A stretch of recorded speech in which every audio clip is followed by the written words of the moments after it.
Well, well, Mr. Valentine. I thought you had forgotten about little old me.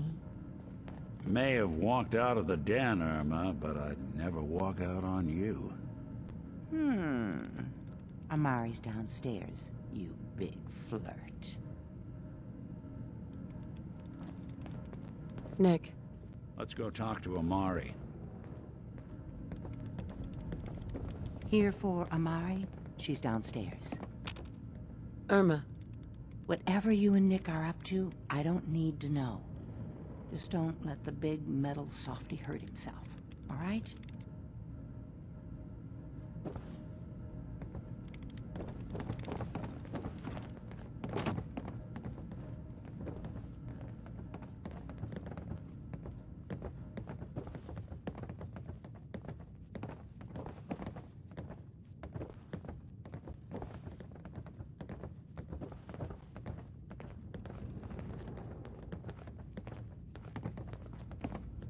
Dr. Amari? Yes? I take it this isn't a social call.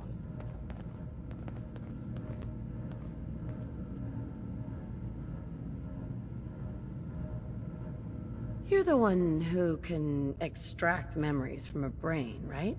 Normally, we only allow our clients to experience their own memories. Now, what's this all about? We need a deep dig, Amari, but it's not gonna be easy. The perp, Kellogg, is already cold on the floor. Are you two mad? Putting aside the fact that you're asking me to defile a corpse, you do realize that the memory simulators require intact, living brains to function.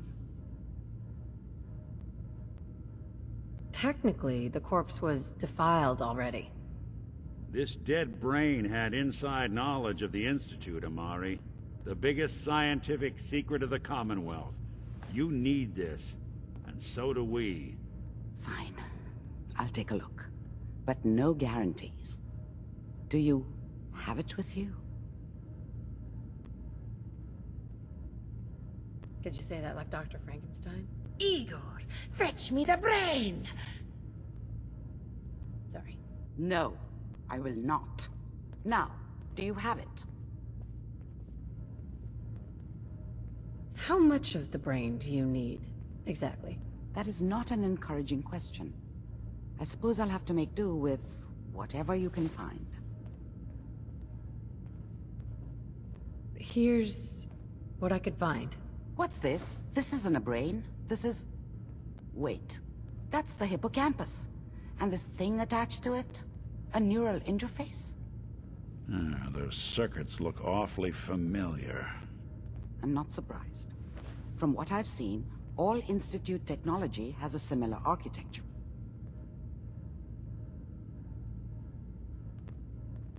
Nick's an older model synth. Is he still compatible? That's exactly what I was thinking. If we are lucky, it should hook right in. But even if this works, Mr. Valentine would be taking on a tremendous amount of risk. We're talking about wiring something to his brain. Don't worry about me, Amari. Let's do it.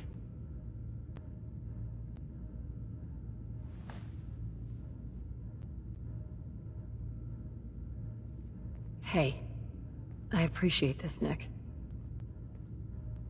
You can thank me when we've found your son.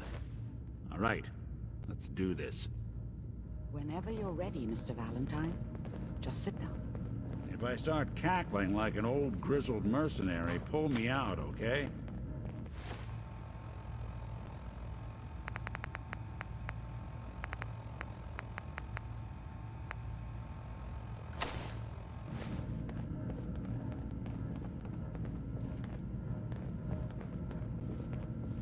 Hey, Piper. Time for some travel fuel. Want one?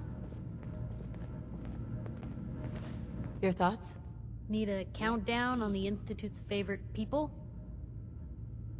You said something about the railroad? Supposedly, they help runaway synths escape the Institute, but they're secretive. Ultra paranoid.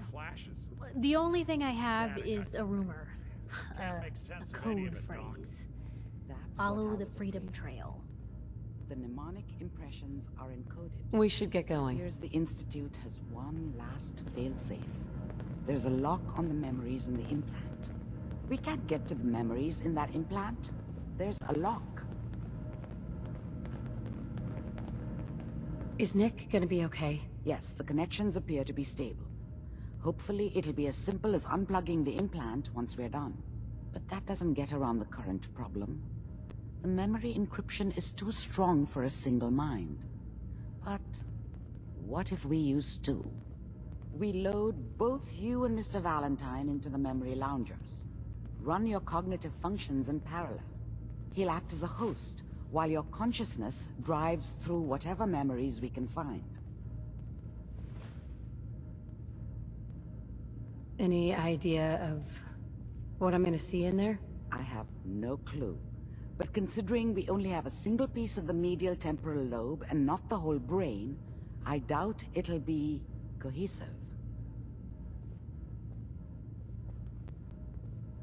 Nick and I are gonna share a mind?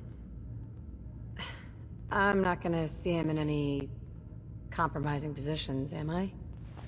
Yeah, if a smart mouth was all it took to solve problems, we would have found your son by now. No. You won't have to worry about that. The only memories you'll access are the ones in the implant.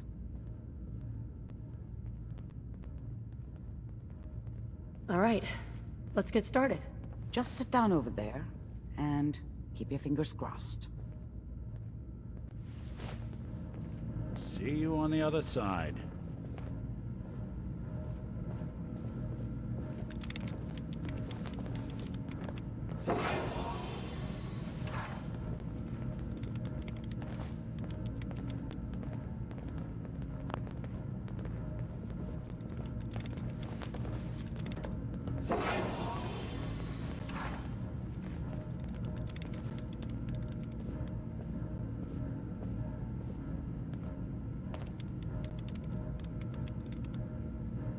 Initiating brainwave migration between the transplant and the host.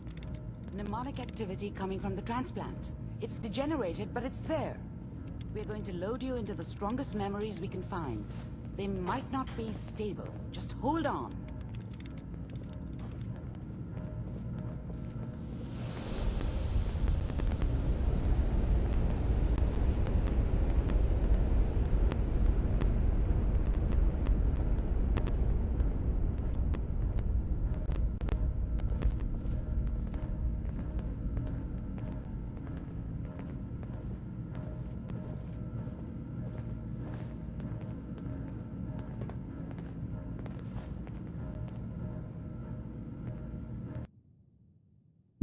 Can you hear me? Ah, good. The simulation appears to be working.